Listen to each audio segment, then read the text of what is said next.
Et justement, ça permet de repositionner des villes. Voilà, des méthodes qui sont connues et qui marchent très bien. Bon, moi, c'est une première chose que j'aurais faite si j'avais des distances entre les capteurs. Je fais une LCD. Et ça va me positionner les capteurs. Donc, qu'est-ce qu'on peut faire? Je me suis dit, si en plus on avait fait ça, super, on aurait pu montrer de combien on gagne la linéaire. Qu'est-ce que. Alors, vous avez des idées là-dessus? Les approches, ce que vous dites là, c'est forcément vous avez un modèle qui permet de lier la mesure technique qu'on a de la dissimilité et la distance. Maintenant, comment vous retrouvez la distance entre les deux capteurs Intuitif. Bon, c'est une corrélation en fait. Tu regardes tes corrélations, tu vas interpréter tes corrélations comme justement il y a une espèce de similarité.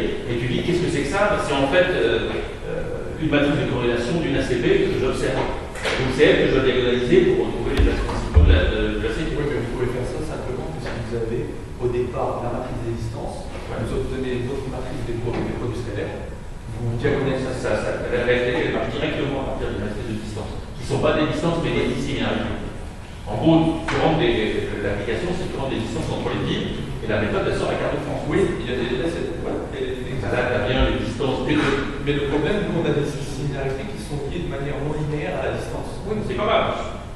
Là, je considère que je vais enlever la non-linéarité, je considère que tout est linéaire. Je prends une première méthode et je vais avoir une position des différents capteurs. Et justement, en comparant les deux méthodes, je vais quantifier l'apport du non-linéaire et de l'approche.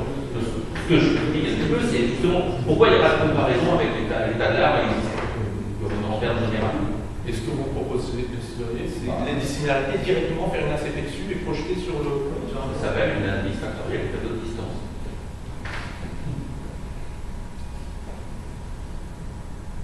Mais en termes généraux, pour régler ces problèmes, il y a toujours des méthodes de référence qui existent.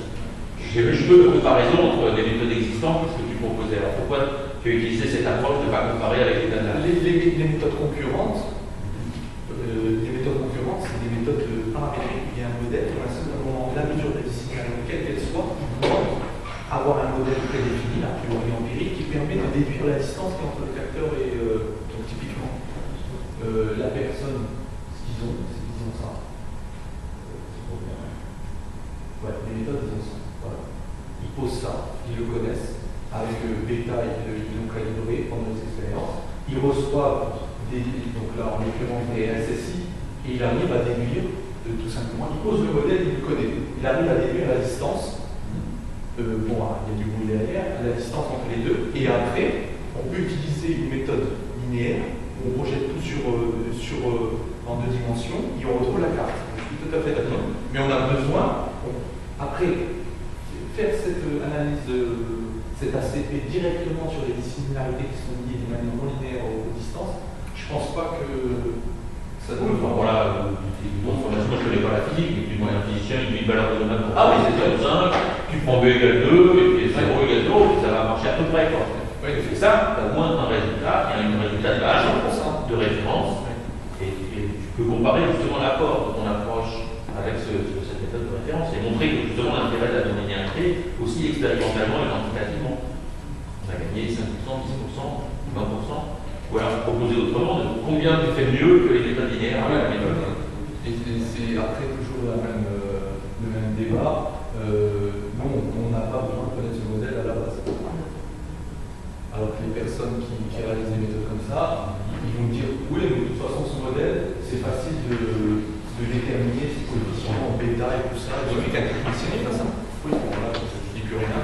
Oui. Mais après, ce modèle, rien ne garantit qu'il n'évolue pas dans le temps et qu'il n'est pas biaisé et que, par exemple, le bêta, on change l'environnement, le bêta, il évolue, ça y est, tout le système il devient capote.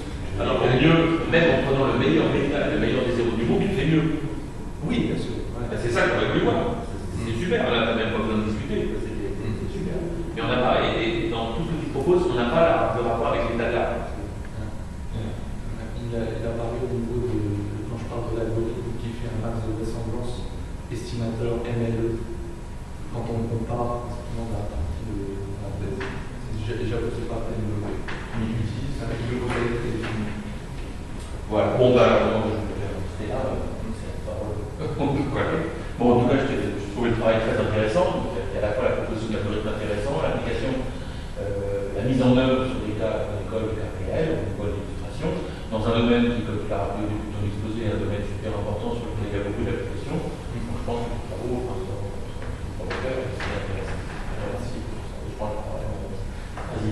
Merci bien. On va faire le second rapporteur, Pierre-Olivier. Merci. Je vais juste avant de commencer remercier également Michel et Cédric de m'avoir convié à lire les travaux. Merci parce que c'était très intéressant. Je ne connaissais pas bien tous ces problèmes, que ce soit le problème de l'éducateur ou les problèmes d'estimation avec des méthodes à noyau. Donc j'ai appris plein de trucs. Je vais retourner un peu sur ce que disait j'ai appris plein de trucs, mais comme c'est très succinct, comme la thèse a été, enfin le particulier a été de présenter les choses succinct.